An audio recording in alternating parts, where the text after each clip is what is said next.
we're going to be affirming about what it means to have a pastor who has young children who will be leaving sometimes with them so they get to where they need to go. I'm going to actually read the lessons in reverse order, so I'm going to read the gospel lesson first. And the gospel lesson is Luke 12, beginning with the 49th verse. It's a saying of Jesus, is one of the hard sayings. Jesus said, "I came to bring fire to the earth, and how I wish that it were already kindled. I have a baptism with which to be baptized, and what stress I am under until it is completed. Do you think that I have come to bring peace to the earth? No, I tell you, but rather division. From now on, 5 in one household will be divided, 3 against 2 and 2 against 3. They will be divided, father against son and son against father, mother against daughter and daughter against mother, mother-in-law against daughter-in-law, and daughter-in-law against mother-in-law." He also said to the crowds, "When you see a cloud rising in the west, you immediately say it is going to rain, and so it happens. And when you see the south wind blowing, you say there will be scorching heat, and it happens. You hypocrites, you know how to interpret the appearance of the earth and sky, but why do you not know how to interpret the present time?" This is the word of the Lord. And then from Hebrews, in the 11th chapter, we begin with the 29th verse. This is part of a very long passage within this letter about faith. We would benefit from the reading of all of it, but it's really long, so we're going to start right in the middle at verse 29 in chapter 11. "By faith the people passed through the Red Sea as if it were dry land, but when the Egyptians attempted to do so, they were drowned. By faith the walls of Jericho fell after they had been encircled for 7 days. By faith Rahab the prostitute did not perish with those who were disobedient, because she had received the spies in peace. And what more should I say, for time would fail me to tell of Gideon, Barak, Samson, Jephthah, of David and Samuel and the prophets, who through faith conquered kingdoms, administered justice, obtained promises, shut the mouths of lions, quenched raging fire, escaped the edge of the sword, won strength out of weakness, became mighty in war, put foreign armies to flight. Women received their dead by resurrection. Others were tortured, refusing to accept release in order to obtain a better resurrection. Others suffered mocking and flogging and even chains and imprisonment. They were stoned to death. They were sawn in two. They were killed by the sword. They went about in skins of sheep and goats, destitute, persecuted, tormented, of whom the world was not worthy. They wandered in deserts and mountains and in caves and holes in the ground. Yet all these, though they were commended for their faith, did not receive what was promised, since God had provided something better, that they would not, apart from us, be made perfect. Therefore, since we are surrounded by such a great cloud of witnesses, let us also lay aside every weight and the sin that clings so closely, and let us run with perseverance the race that is set before us, looking to Jesus, the pioneer and perfecter of our faith, who for the sake of the joy that was set before him endured the cross, disregarding its shame, and has taken his seat at the right hand of the throne of God." This is the word of the Lord.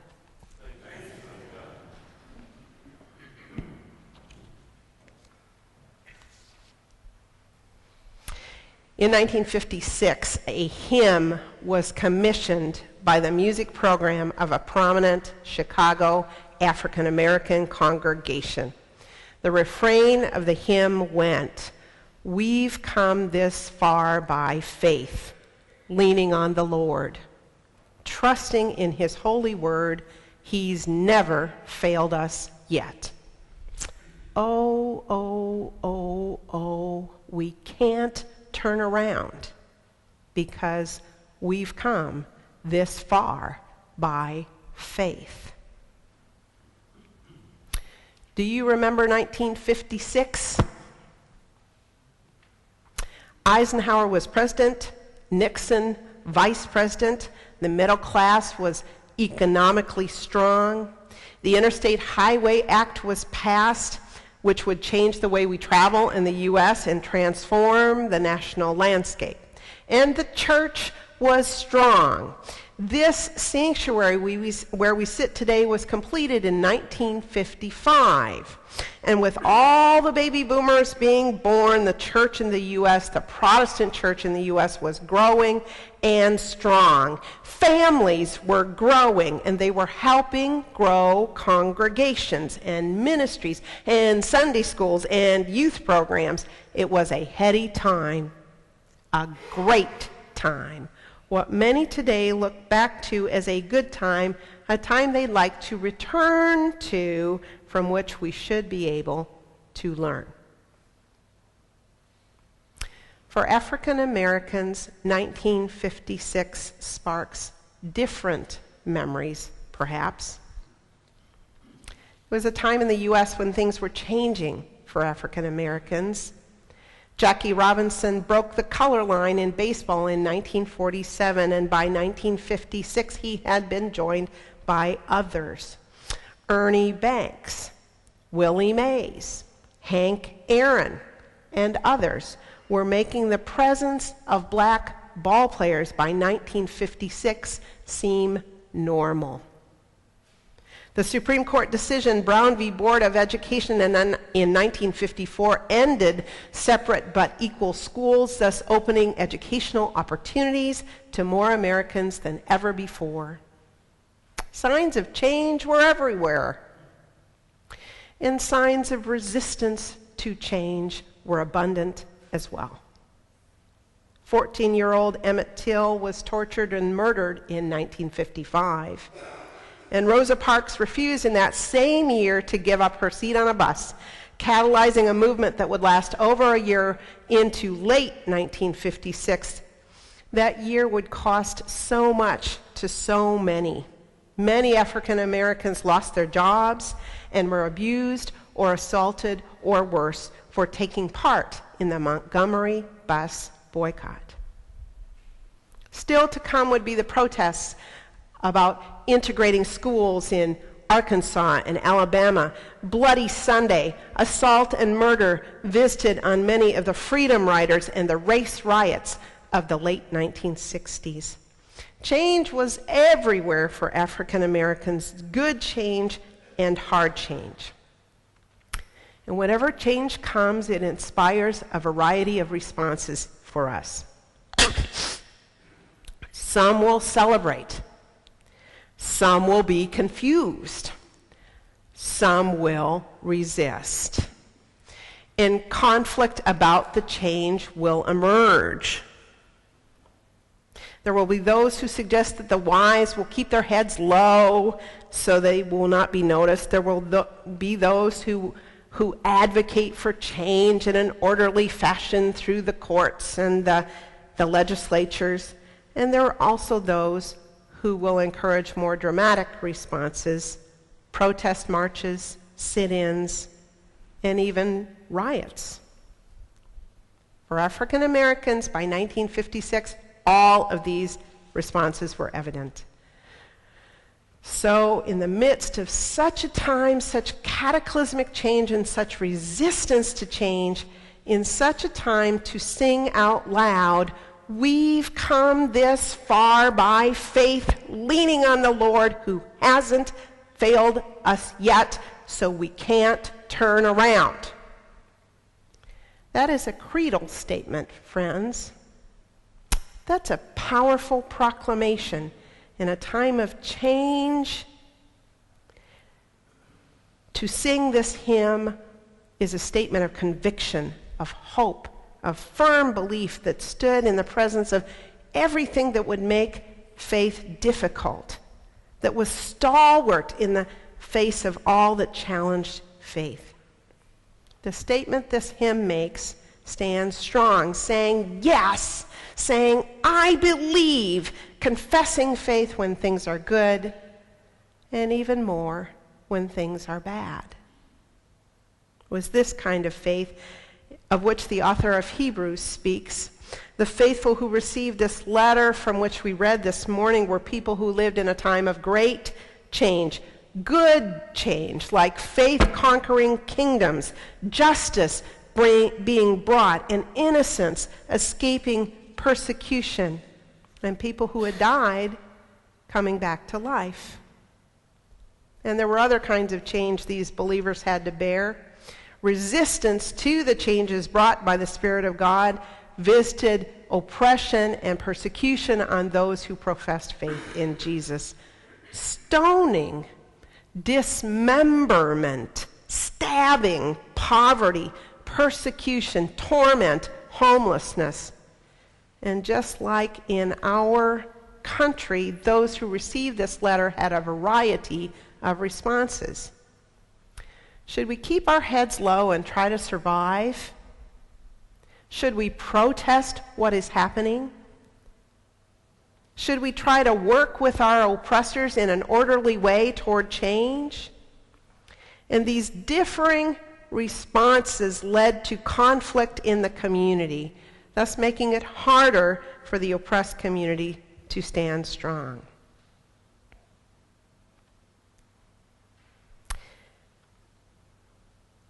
Belief and faith often look like something that doesn't make sense. When people see people who are suffering, we often wonder, how can they go on? How can they still believe?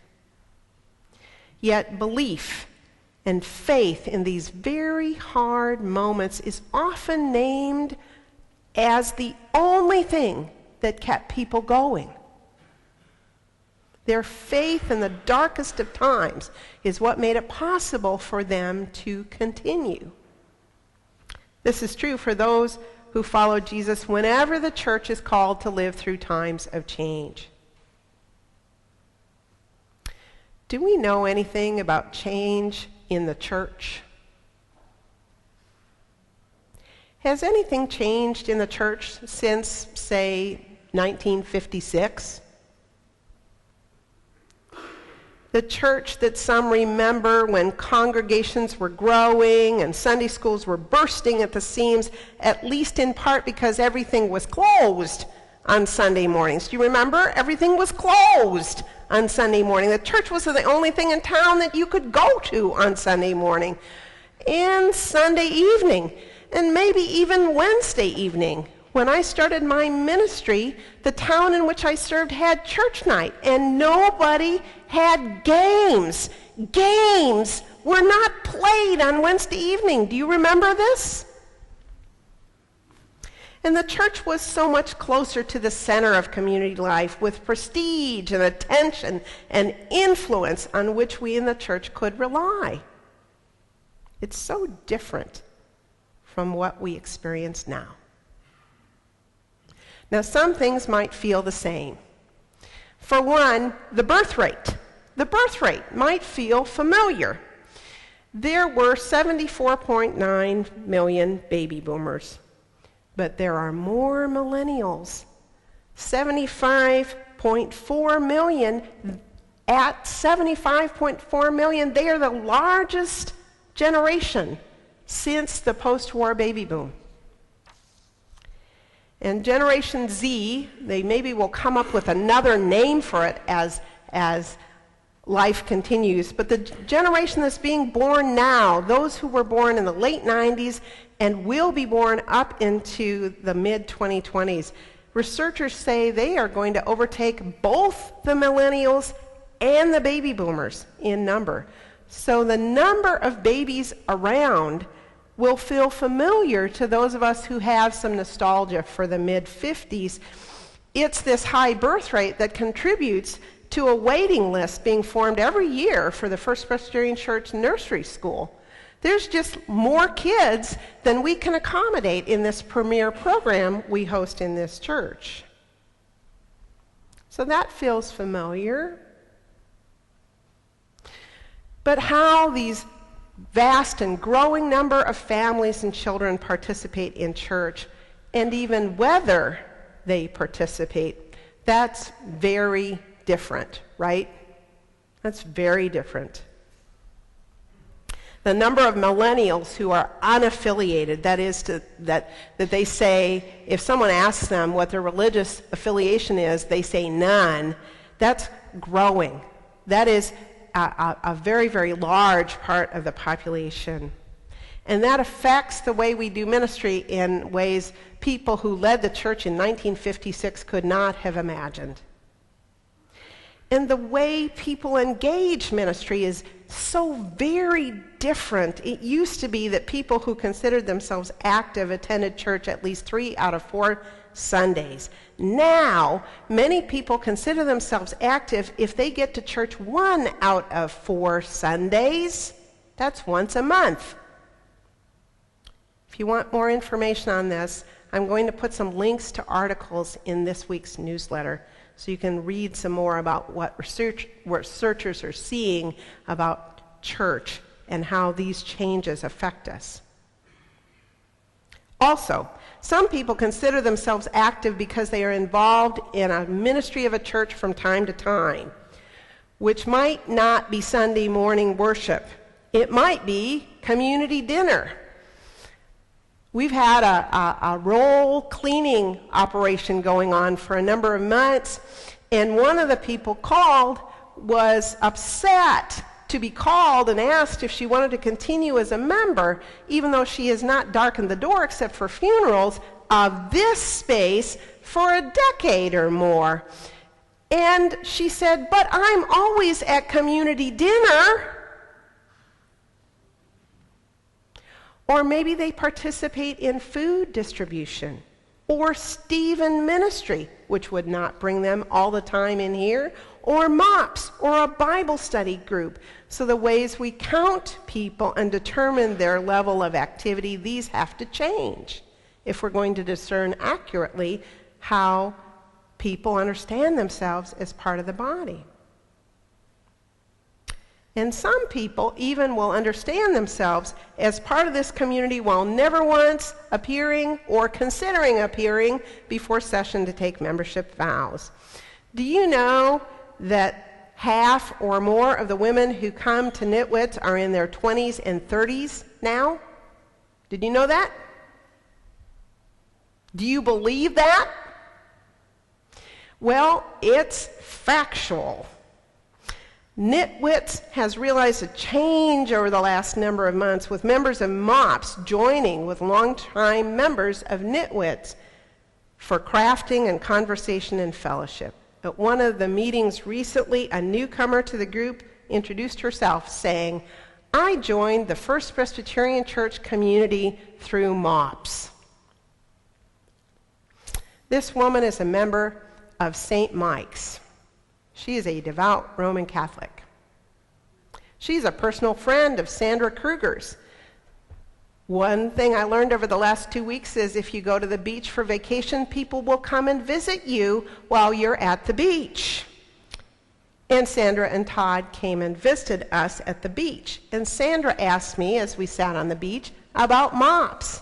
I said, "How did you hear about MOPS?" She said, "Well, this woman who takes part is a friend of mine. This woman, friend of Sandra's, faithful member of St. Mike's, identifies herself also as a member of the community of First Presbyterian."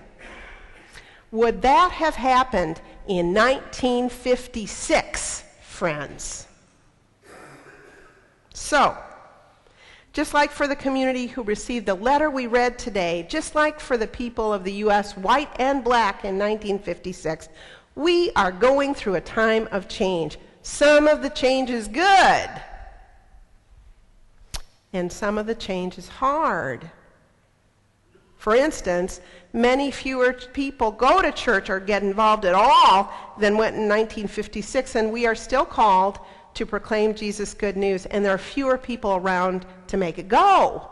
And that's hard, right? There'll be a variety of responses to these changes, just like for African Americans in the 1950s, just like the community that received the letter to the Hebrews. Some will resist the reality that this is happening. People of good intention and good hearts have come into my office over the last 2 years and said, if we just worked harder, we would fill those pews. Some will get angry at the changes that are happening and will blame any number of forces and people for the changes that are happening. They will say, and they have said, we aren't having the right kinds of programs, or the right kind of staff, or the right kind of pastor, or we should buy different curriculum, or somehow the national church is responsible for these changes. Or we could blame people who have children. We could blame young parents. That'd be good. Let's blame young parents. They should be here more often. They are so irresponsible to only come to church so infrequently. Don't they know what they're doing to their children? And by the way, they should take part more often in childcare. They shouldn't expect other people to take part in taking care of their children. Sometimes, to our shame, these kinds of statements have been made to the very parents and families we want to come and take part in our church. Still, other people will celebrate the changes and will share, sometimes loudly, that things are better today than they were in the past, and that will hurt people in the body who really would like to return to a former time. Differences in how we respond to change in the church can weaken our ability to respond faithfully, yet we are called to stand firm in faith. As we, like the community of the Hebrews and like the churches seeking to follow black and white in the 1950s, we too, like they, have help. We are surrounded by a great cloud of witnesses, people who lived in faith, and some of whom died for their faith. People who stood strong in the midst of oppression and trouble and peril and sword. These witnesses surround us. They surround us. They're here today. They kept the faith and they strengthen us as we work to keep the faith in the midst of change. This week we're going to celebrate the life of one of them as Joe Crowley is laid to rest, and in a couple weeks we will celebrate Marianne Younger, a great saint of the church. And here's the truth, friends. Joe and Marianne are here with us today, right now. They are lifting us up. They are keeping the faith. They are encouraging and strengthening us as we endeavor to stand as faithful as they. So I want you to think of someone. I'll think about my grandma. And you can think of someone else, a saint who has gone before us, who is going before us now, who is part of that great cloud. Think of that person, someone you love and admire, and maybe someone you miss, someone you wish was sitting right next to you in the pew. And this morning in this sanctuary, listen as that person, that witness, that faithful follower who has gone before us sings the faithful song, "We've come this far by faith, leaning on the Lord. Now is not the time to turn around, for Christ has not failed us yet." It's our call. It's our turn to take up the song and take up the work. We've come this far by faith, and Christ has not failed us yet. So turning around is not an option. Thanks be to God.